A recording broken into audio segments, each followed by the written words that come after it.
One day, I'll be as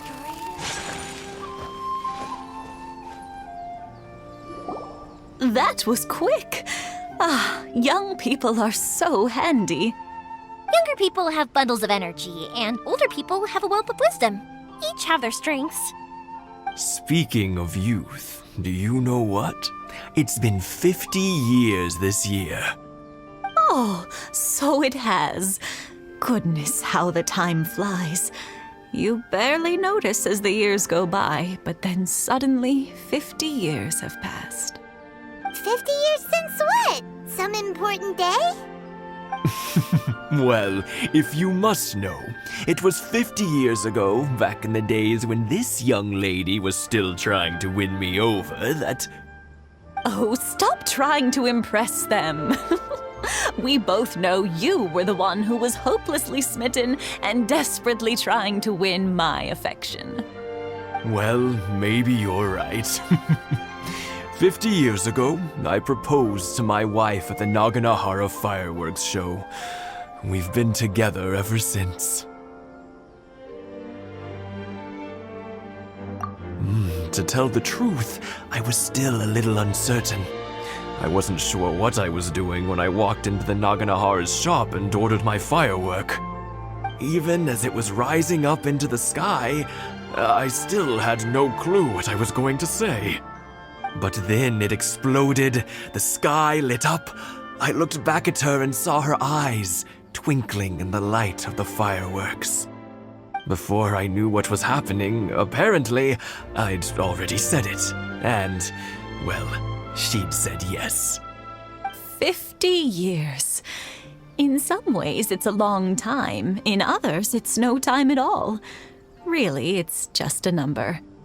But 50 years of being together, now that is something worth commemorating. I had no idea it was your 50th anniversary. If I'd known, I would have made some extra fancy fireworks just for you. Oh no, it's quite all right. We always set off the same firework every year. It wouldn't be the same without it. Seeing that firework go off takes us right back to those days. Even at this age, we still look back with not a single regret. Ah, what a great relationship they have. Enough about us, though. YOIMIYA, aren't you busy with the fireworks show coming up? Was there something you needed to discuss? Yeah, it's a difficult thing to talk about, but here goes. Sakujiro. So he came back. Huh? You know him? He was our boys' best friend when they were young. They were inseparable. They grew up together, shared everything with each other, and went everywhere together. But one day, they had a terrible argument. Sakujiro seemed to feel that Inazuma was too peaceful, and wanted to see what the outside world was like. But our Keisuke took after his father and mother. He felt that there was nothing wrong at all with being peaceful. You know what children are like. They get terribly worked up about these sorts of things. In the end, Sakujiro stormed off, and that was that. I see. Keisuke said nothing to me or my wife about the fight. We could sense that he was very hurt by it, but he didn't want to talk with us about how he was really feeling. Eventually, whether out of pent-up anger or for some other reason, he joined the Tenryou Commission. He rarely comes home anymore. If it was anything else, I could talk to Keisuke, and I'm sure he'd be willing to help.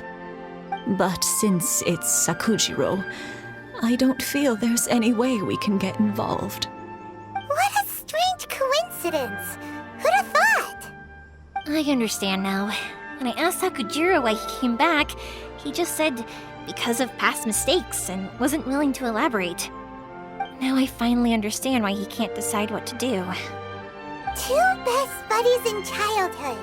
One grows up to join the Tenryou Commission, the other grows up to join the Tenryou Commission's Most Wanted list.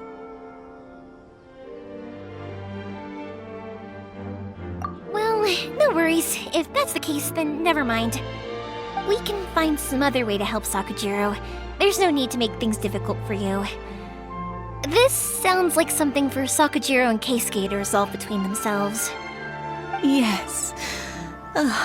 It'd be so nice if they could go back to the way things were. I think after all these years, they ought to let go of their grudges.